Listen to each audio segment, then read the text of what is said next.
नमस्ते। आज मैले नयाँ भिडियो लिएर आएको छु। फ्यान्टेकको MH82 को मोडलको हेडफोन हो। कस्टमरले चाहिँ साउन्ड चाहिँ राम्रो नआउने र यसमा चाहिँ बटार्दाखेरि चाहिँ साउन्ड राम्रो आउने भएको चाहिँ आज चाहिँ यसको चाहिँ जुन यो कनेक्टर चाहिँ कसरी चाहिँ चेन्ज गर्ने त हामीले कसरी बनाउन सकिन्छ त यसलाई यसरी बटार्दाखेरि चाहिँ साउन्ड राम्रो आउने ब्यान्ड गर्दाखेरि र यसो मोड्दाखेरि बेन्डिङ गर्दाखेरि यसरी गर्दाखेरि चाहिँ साउन्ड क्लियर आउने भएकोले अनि चाहिँ कस्टमरले चाहिँ यो रिपेयरको लागि लिएर आएको छ। ल यसलाई हामीले कसरी बनाउन सकिन्छ त र यो कसरी चाहिँ यसलाई चाहिँ ओके पार्न सकिन्छ भनेर चाहिँ मैले यो भिडियो बनाउँदै छु र साथै मेरो च्यानललाई चाहिँ लाइक सब्स्क्राइब र शेयर गरिदिनु होला। जुन यो फ्यान्टेकको MH82 को चाहिँ यो जुन ज्याक माइक हेडफोनको चाहिँ जुन यो अडियो ज्याक छ यो चाहिँ हामीले कसरी चाहिँ चेन्ज गर्न सकिन्छ। यसमा चाहिँ हामीले यो रिप्लेस गर्नलाई चाहिँ हामीले यो ज्याक लिएर आएको छौँ। यो मार्केटमा उपलब्ध छ। यो ज्याक चाहिँ अरू ज्याकभन्दा धेरै राम्रो छ। यो मेहनत यो काममा चाहिँ मेहनत चाहिँ धेरै छ। यसलाई चाहिँ हामीले यसमा चाहिँ कसरी चाहिँ राख्न सकिन्छ त यो चाहिँ वायर चाहिँ हाम्रो यहाँनिर बिग्रेको छ र साथमा यहाँनिर यसो हेर्दाखेरि चाहिँ यो साइडमा चाहिँ यहाँ साइडमा बेन्ड छ। यसरी बेन्ड भएर चाहिँ यो खराब भएको। यो फ्यान्टेकको MH82 मोडलमा चाहिँ हामीले वायर काटेर हामीले चाहिँ यसमा 1 2 3 4 5 यसभित्र 5 वटा वायर हुन्छ। यसरी चाहिँ हामी यहाँ कनेक्सन गर्छौँ।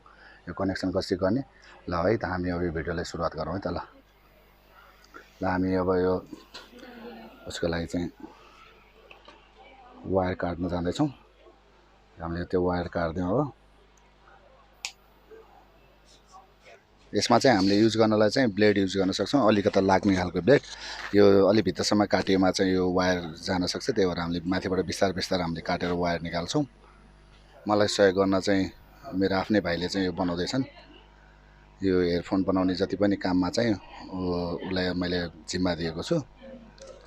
यसमा चाहिँ काम गर्नलाई चाहिँ टाइम चाहिँ अलि धेरै लाग्छ र यसमा चाहिँ मसिनो वायरहरू कलर बाई कलर वायरहरू हुन्छ। यसमा यो माइक हेडफोनदेखि लिएर सबै यसमै हुन्छ। वायरहरू पनि डिफ्रेन्ट छ। यसमा रेड छ, ग्रिन छ, ब्लू छ र वाइट छ। यो जुन वाइट चाहिँ माइकको लागि हो। यसमा चाहिँ वायर चाहिँ एकदम मसिनो भएकोले चाहिँ यसले चाहिँ हामीले चाहिँ एकदम केयरफुल भएर चाहिँ काट्नुपर्छ। त्यो वाइटभित्र पनि दुईवटा वायर हुन्छ भन्नाले यसमा चाहिँ वायर अलिकति केयर गरेर काटिएन भने चाहिँ यसरी काटिन्छ। फेरि हामीले अर्को वायर अझ तल काट्नुपर्ने स्थिति हुन्छ।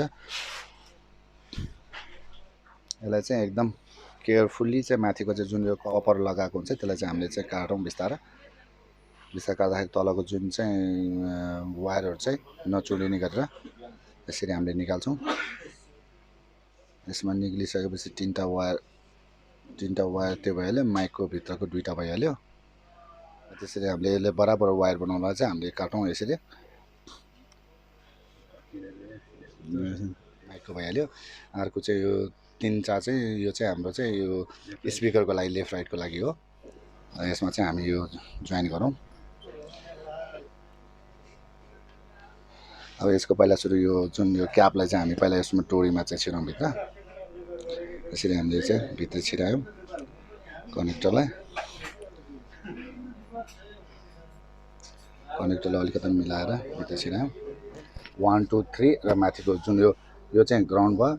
यो 1 यो 2 3 यो तीनटामा चाहिँ हामी यो लेफ्ट राइटहरूको जोड्छौँ। माथि सबभन्दा माथिकोमा हामी माइकको जोड्छौँ। तल लेफ्ट राइट भइहाल्यो। अनि माथि चाहिँ ग्राउन्ड यो जुन मैले हातले समातिरहेको छु यो चाहिँ माइकको लागि जोड्छौँ। किनभने यो हेडफोन अनुसारले यो फ्यान्टेकको हेडफोन अनुसारले फरक हुन्छ र यो मोडलमा चाहिँ यसरी जोडेको छ। सबभन्दा माथिको माइक तल लेफ्ट राइट र अनि यो ग्राउन्ड। ल यो फेरि जोडेर हेरौँ हामी किनभने यो वायरहरूमा कोटेड हुन्छ। यसलाई पहिला सुरु हामीले सोल्डिङ गर्नुपर्ने हुन्छ। पेस्ट लगाएर यसमा नि थोरै सोल्डिङ गरौँ। हामीले सोल्डिङ गर्नलाई चाहिँ यसलाई हामीले मोबाइलको उसमा राखेर चाहिँ सोल्डिङ गर्न पनि सजिलो हुन्छ किन यसलाई अड्काउनलाई सजिलो हुन्छ।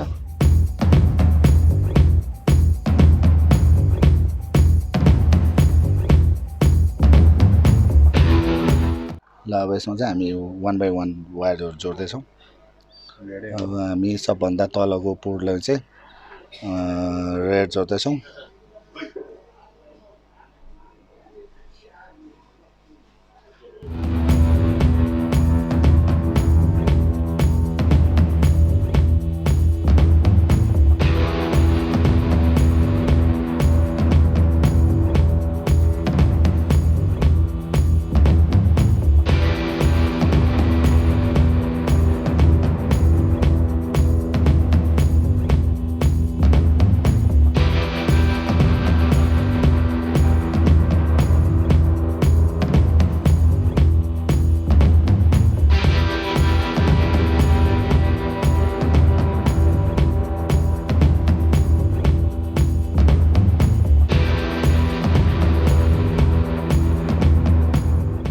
पहिला सुरुमा हामीले ब्लू जोड्यौँ, त्यसपछि सेकेन्डमा ग्रिन जोड्यौँ, त्यसपछि अर्को जुन थर्डमा चाहिँ हामीले दुईवटा वायर माइकको लागि चाहिँ हामीले दुईवटा तारलाई चाहिँ लिएको छौँ, रेड र अर्को यो येल्लो लिएको छौँ अनि अर्को ग्राउन्डमा रेड लिएको छौँ।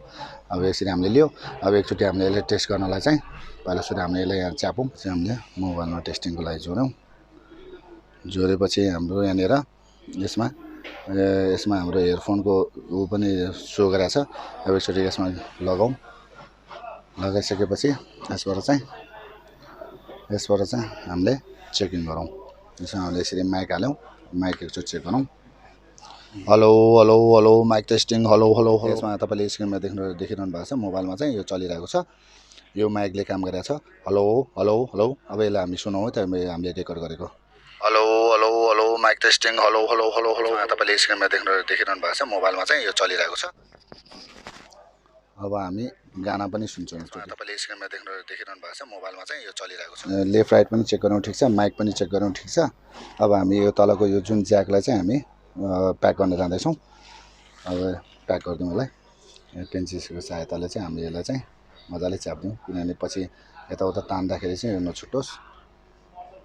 यसरी हामीले एकदम मजाले पर्फेक्ट तालले चाहिँ हामीले यसलाई चाहिँ क्लिप गरौँ। हेर्नुहोस्, यो क्लिप गरौँ। अब यो भइहाल्यो। अब क्याप लगाइदिउँ यसलाई चाहिँ हामीले अब क्याप लगाइदिउँ। यसरी क्याप लगायौँ। क्याप लगाएपछि अब यो चाहिँ हेर्दा ओरिजिनल जस्तै भयो, एकदम क्वालिटी राम्रो। यो चाहिँ सक्सेस भएको छ यसरी हाल्नु। जुन पहिला चाहिँ यसमा चाहिँ यस्तो थियो, यो कम्पनीबाट आउँदाखेरि यस्तो थियो। यो ज्याकलाई हामीले निकाल्यौँ, हामीले ज्याक अब यो यसरी हाल्यौँ। अब यो सक्सेस भएको छ। यो जुन फ्यान्टेकको चाहिँ MS82 मोडलको चाहिँ हामीले यसरी चेन्ज गर्न सक्छौँ। भिडियो लामो भएको छ, यसको लागि चाहिँ सर्ट बनाउँछु भन्दा पनि लामो हुन गएको छ। यसको लागि चाहिँ पुरा हेरिदिनु होला, लामो भए पनि, किनभने यसमा मेहनत छ। मैले भाइलाई पनि साथमा लिएको छु बनाउनलाई। र यो भिडियो कस्तो लाग्यो प्लिज लाइक, कमेन्ट र सेयर गरिदिनु होला भन्दै, मेरो युट्युबमा कुनै नयाँ भ्युवर्सहरू आउनुभएको छ भने चाहिँ प्लिज सब्सक्राइब गरिदिनु होला र साथमा रहेको बेल आइकनलाई पनि प्रेस गरिदिनु होला भन्दै म आज यो भिडियोबाट चाहिँ बिदा लिन चाहन्छु।